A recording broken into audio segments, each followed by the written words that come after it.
महाभारत की कहानी कौरवों और पांडवों के बीच हुए युद्ध पर आधारित है।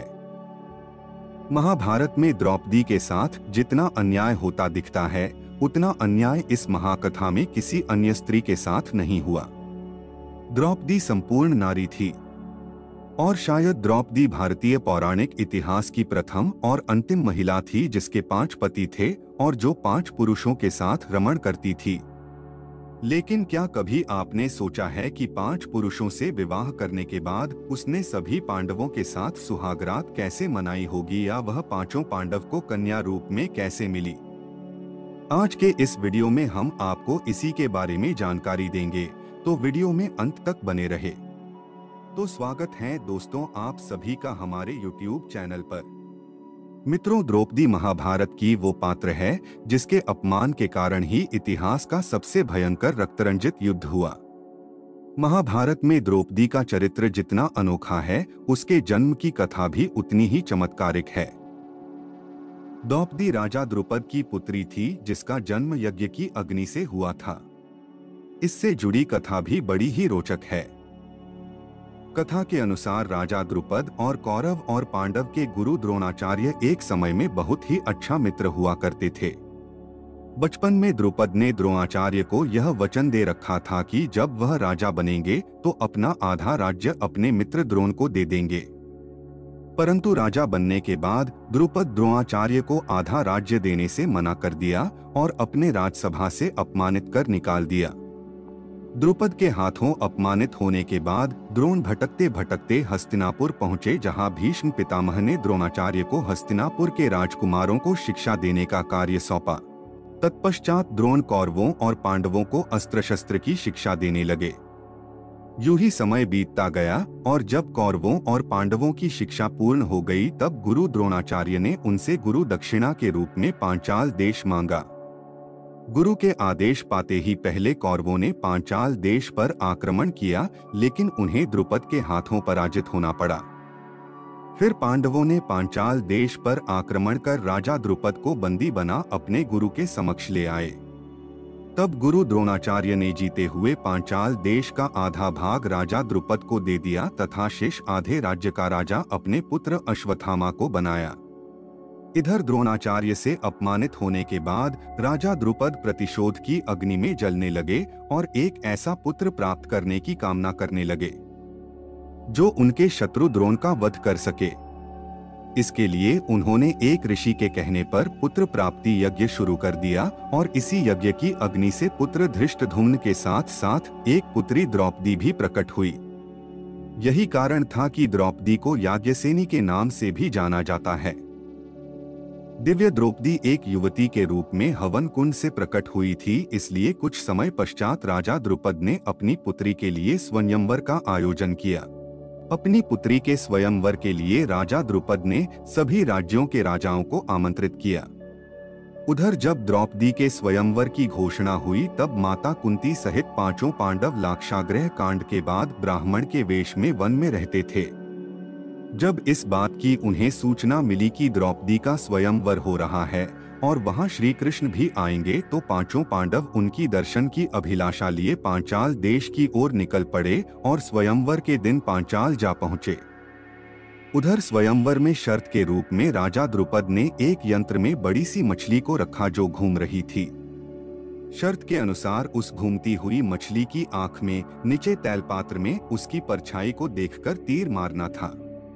स्वयंवर के दिन एक के बाद एक सभी राजा, महाराजा एवं राजकुमारों ने ऊपर घूमती हुई मछली की आंख पर उसके प्रतिबिंब को नीचे जल में देखकर निशाना साधने का प्रयास किया, किंतु सफलता हाथ न लगी और वे सभी एक एक कर अपने स्थान पर लौट आए। इन असफल लोगों में जरासंध, शल्य, शिशुपाल तथा दुर्योधन, दुशासन आदि कौरव भी सम्मिलित थे।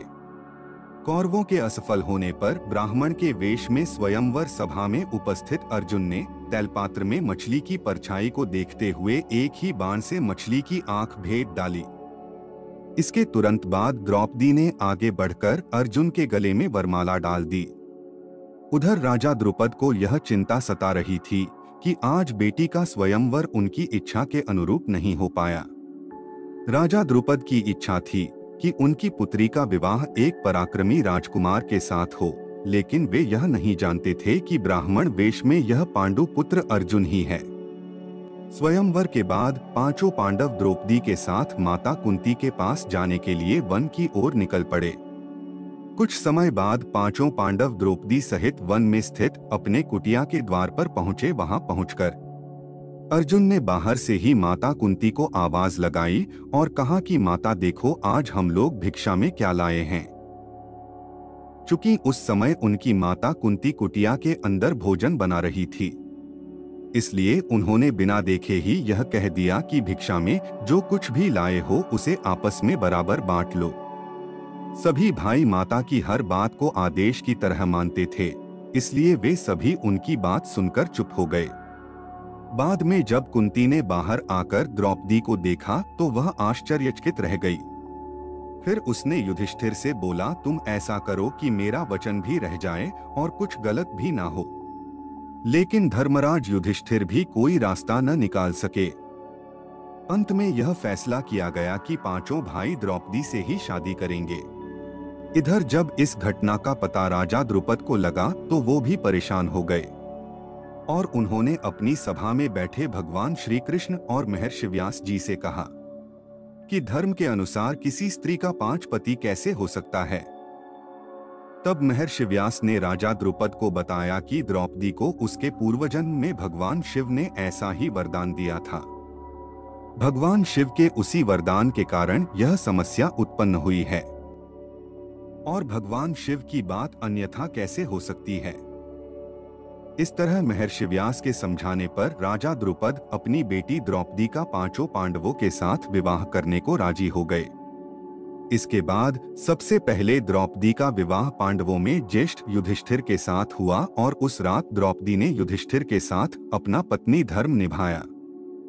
फिर अगले दिन द्रौपदी का विवाह भीम के साथ हुआ और उस रात द्रौपदी ने भीम के साथ अपना पत्नी धर्म निभाया। इसी प्रकार अर्जुन, नकुल और सहदेव के साथ द्रौपदी का विवाह हुआ और इन तीनों के साथ भी द्रौपदी ने अपना पत्नी धर्म निभाया।